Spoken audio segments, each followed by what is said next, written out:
Everyone welcome back to my mini blog. हाम्रो ब्लगको सुरुवात भइसकेको छ। खानासाना खाएर मैले चाहिँ भाँडा माझ्न भनेर राखेको थिएँ। मेरो छोरीलाई चाहिँ अगाडि यहाँ ठालु लाग्नु परेको, उसलाई चाहिँ अगाडि भाँडा माझ्नु पर्ने रे। त्यही छ, त्यतिमा मैले पनि गएर भाँडासारा माझेँ। अनि यता आइसकेको छु म। भाँडासारा माझेर खानासाना खाएर हामी चाहिँ रेडी भएर बसिरहेछौँ। अनि फाइनली म चाहिँ अलिअलि सनस्क्रिम लगाउँदैछु, किनभने मेरो फेसमा धेरै थरीको प्रब्लमहरू थियो अगाडि, अहिले चाहिँ धेरै हदसम्म कम भइसकेको छ। फाइनली हामी चाहिँ घरमा पुग्यौँ। घरमा चाहिँ वालपुट्टीको कामहरू बक्काबक भइरहेको छ। अब चाहिँ घरको कामहरू बिस्तारै बिस्तारै निम्टिएला जस्तो छ।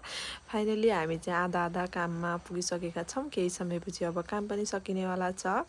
यस्तै छ। अनि हामी चाहिँ सपिङ गर्न भनेर गएको, गर्मीको लुगा किन्नु पर्यो भनेर गएको। खासै राम्रो लुगाहरू लागेन। हामी चाहिँ त्यहाँबाट फर्किसकेका छौँ। अहिले घरमा आएँ। अब फाइनली हामी चाहिँ घरमा आइसकेका छौँ। अनि घरमा आएर चिसोमा युज गरेको सबै कपडाहरू धोइधाइ गरेर राख्नु पर्यो भनेर लागेको छु म। Thank you so much watching my video guys. Please subscribe.